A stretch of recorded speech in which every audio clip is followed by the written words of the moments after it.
관리번호 1번 수업 시간 시작하겠습니다. 자, 우리 친구들, 그래서 지금까지 선생님과 생명 존엄성을 다룬 동양 그리고 서양의 윤리학자들이 각각 어떤 주장을 가지고 어떤 근거를 가지고 어떤 주장을 했는지 그 관점을 자세히 살펴봤어요. 자, 그러면 이번에 교과서에서 조금 벗어나서 선생님 컴퓨터 그리고 저 위에 있는 빔 프로젝트를 활용해서 칠판이 스크린에 자료 1이라고 쓰여져 있는 학습 자료를 하나 띄워놓은 걸 확인할 수 있을 거예요. 자, 그래서 먼저 잘 보이는지부터 이 그림 잘 보이는지 확인해 볼게요. 잘 보이면 OK 표시 다들 한 번씩 해볼까요? 맨 뒤에 있는 친구들부터. 오케이. 좋아요.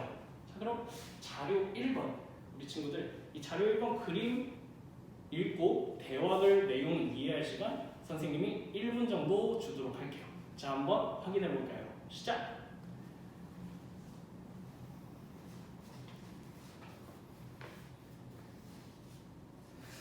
오케이, 우리 친구들 선생님한테 고개를 들어서 이렇게 표정을 보여주는 걸 보니까 어느 정도 그림을 확인하는 게 마무리가 된 것 같아요. 자, 그럼 이쪽에 앉은 동신아, 우리 동신이가 우리 반 친구들을 대표해서 자료 1번에 나온 그림과 대화글을 요약해서 한번 발표해 줄 수 있을까요?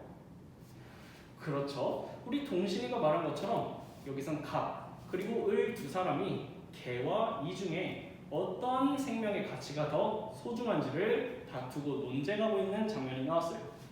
자, 그럼 이쪽에 앉은 태훈아, 우리 태훈이 같은 경우는 동신이가 지금 내용을 요약해가지고 생명 간의 가치를 다투는 그런 내용이었다라고 자료 1번에 대해 설명을 해줬잖아. 그렇지? 그럼 태훈이 같은 경우는 내가 일상생활에서 봤던 뭐 뉴스나 사건 중에 혹은 직접적인 경험도 괜찮으니까 두 생명을 비교하거나 두 생명의 가치를 뭐가 더 우월한지를 조금 따져본 그런 경험이 있을까요? 태훈이가 잘 지적을 해줬네요. 우리 태훈이가 얘기한 것처럼 신약 개발, 새로운 약을 개발할 때 실험용 쥐를 우리가 희생시키잖아요. 그런데 사실 본질적으로 생각해보면 이 실험용 쥐 그리고 우리 인간의 생명이 뭐가 더 높냐라고 했을 때 쉽게 답할 수 없을 거예요, 우리 친구들.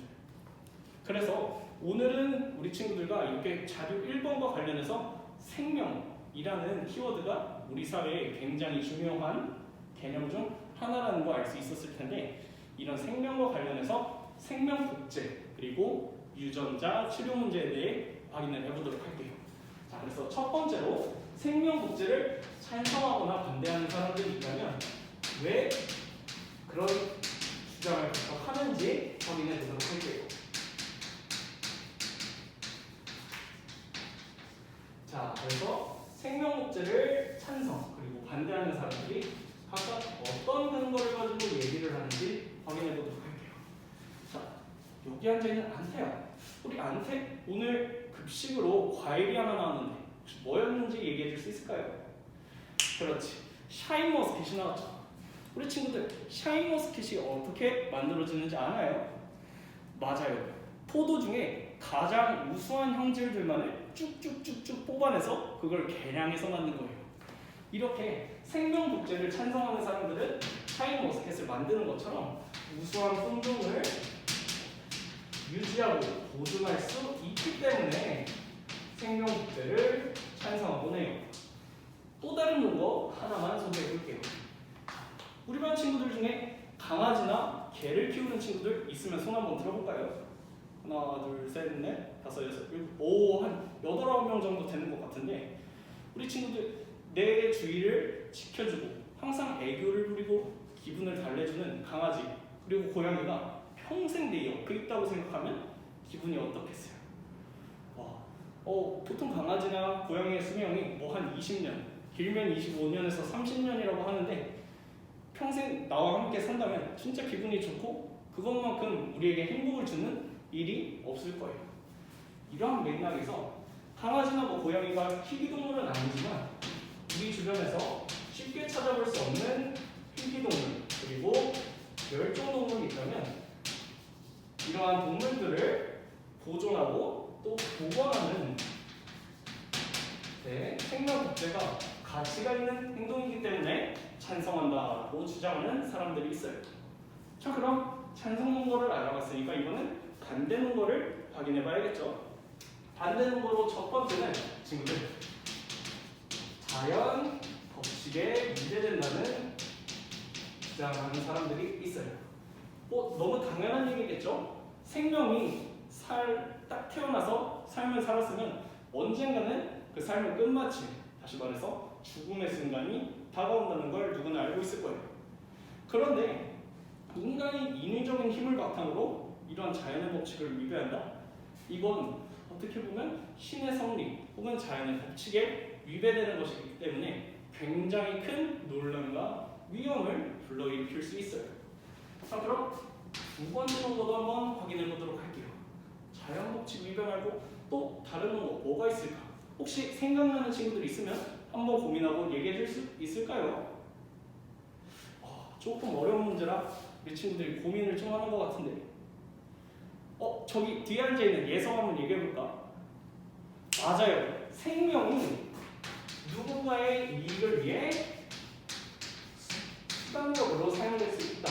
우리 윤리학 세상 시간에 칸트의 논거를 통해서도 잠깐 살펴봤죠. 생명이 누군가의 이익이나 누군가의 행복을 위해 수단화될 수도 있기 때문에 이런 문제가 발생해서 생명복제를 반대해요 라고 주장하는 사람들이 있어요.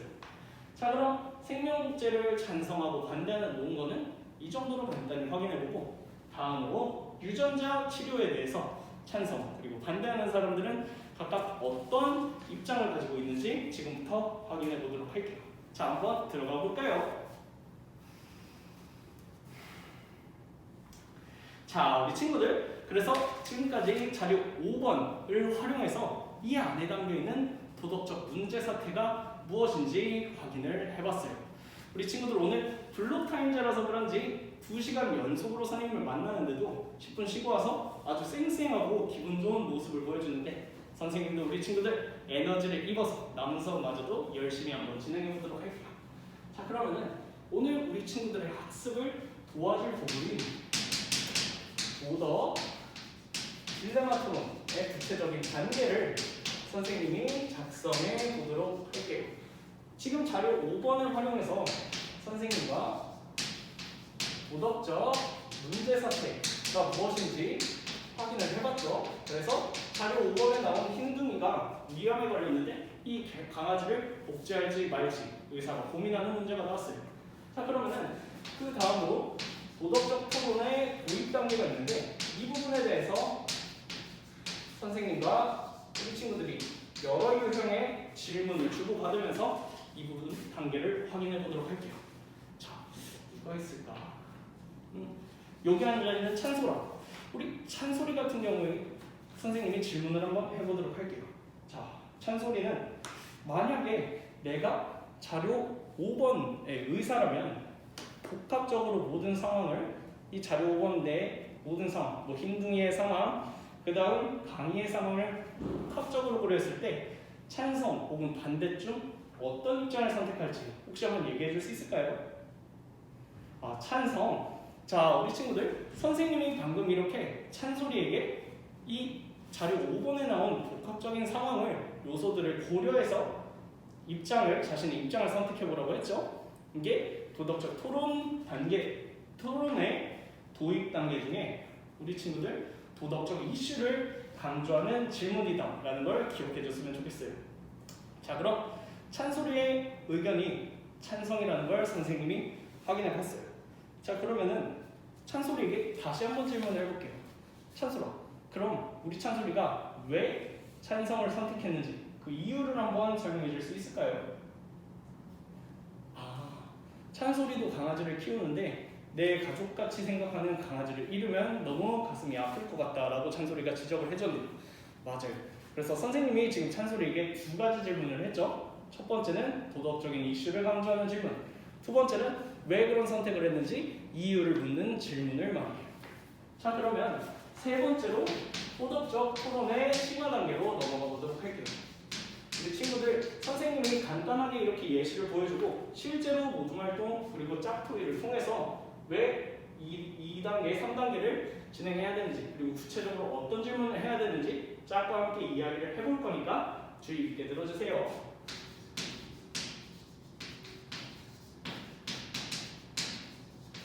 자, 그러면은 이번엔 도덕적 토론의 심화 단계로 넘어가 보도록 할게요.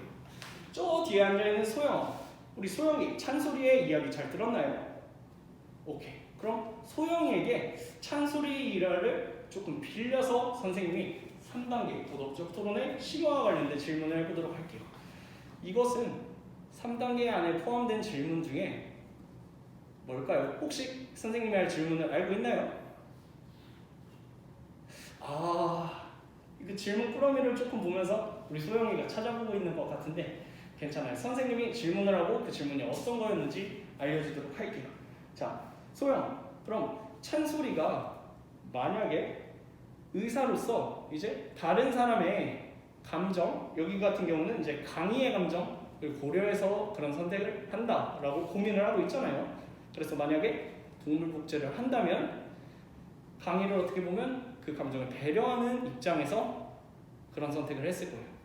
그런데 만약에 의사 선생님이 강의의 감정보다 사회의 법 그리고 사회의 도덕 규칙을 조금 더 강조하고 그 입장에서 선택을 했다면 어떤 판단을 했을지 혹시 한번 얘기해 줄 수 있을까요? 맞아요. 우리 소영이가 제일 지적해 준 것처럼 찬소리가 말한 것처럼 이제 동물 복제를 하지 않고 사회의 법 그리고 도덕 규칙이 이제 동물 복제는 아직 허용하지 않는다라고 규정을 해놨기 때문에 동물 복제를 반대할 거다라고 소영이가 지적을 잘 해줬네요. 이런 질문을 우리 친구들 다음 단계를 강조하는 질문이다 라는 거 조금 이해해 줬으면 좋겠어요. 자, 그러면 소영이한테 물어봤으니까 이번엔 소영이 옆에 있는 한글이에게 선생님이 3단계에 해당하는 마지막 질문을 건네보도록 할게요. 자, 그러면 우리 한글이 같은 경우는 만약에 내가 사람이 아니라 이제 흰둥이라면, 자료 5번에 나온 흰둥이라면 사람들이 나는 이제 안락사를 당하는 환자처럼 그냥 너무 몸이 안 좋고 아파. 그래서 이제 죽고 싶고 자연스럽게 좀 생을 마감하고 싶은데 가족들의 욕심 때문에 나를 살리려는 건 아닌가 이렇게 생각할 수 있지 않을까요? 흰둥이의 입장에서 생각한다면 이 사건이 어떻게 보일지 고민하고 한번 얘기해 줄 수 있을까요?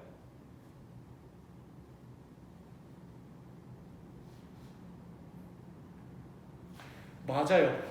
우리 한글이가 잘 지적을 해준 것처럼 흰둥이의 입장에서는 어떻게 보면 그게 욕심일 수도 있겠지만 흰둥이 역시도 가족들을 너무 사랑하고 애정이 넘치는 존재로 생각하기 때문에 더 삶을 연장하는 방식을 선택할 거다라고 주장을 해줬어요. 이렇게 한글이가 생각을 하게끔 선생님이 유도를 한 질문을 역할 채택과 관련된 질문이다라고 하는 거, 우리 친구들 그 질문 꾸러미에 명칭이 다 적혀있죠? 그 부분 확인해줬으면 좋겠어요.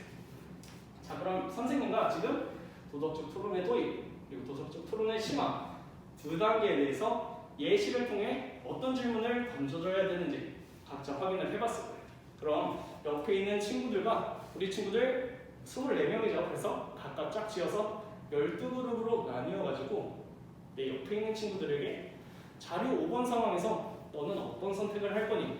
생명복제 혹은 동물복제를 찬성하니? 반대하니? 그 부분에 대해서 각자 질문을 하고 확인해보는 시간을 가질게요.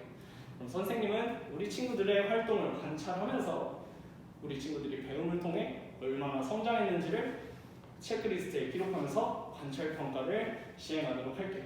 자, 그럼 짝토이 시작해볼까요?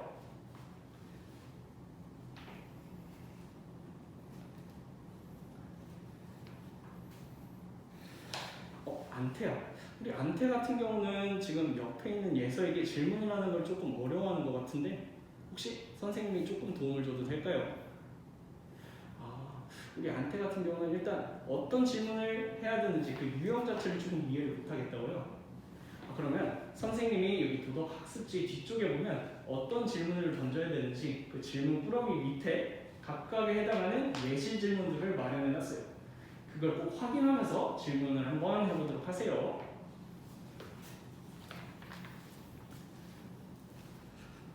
시아야. 우리 시아 같은 경우는 지금 보니까 짝과 벌써 토의를 마친 것 같은데 선생님 생각이 맞나요? 좋아. 그럼 우리 시아 같은 경우는 지금 도덕적 토론의 심화까지 우리가 진행을 했으니까 내가 생각한 입장을 어떻게 하면 실천으로 끌어낼 수 있을지, 내 실천 의지를 강화시키는 방법, 혹은 그것을 어떻게 하면 사람들이 조금 더 효과적으로 받아들일 수 있는지 그 설득하는 방법에 대해서 한번 고민해 보도록 하세요. 자, 우리 친구들 선생님이 이렇게 확인해 보니까 어느 정도 짝토이가 마무리된 것 같아요. 그럼 이제 우리 친구들의 입장을 간단하게 정리하고 오늘 학습 내용 정리한 뒤 형성평가로 넘어가 보도록 할게요. 이상입니다.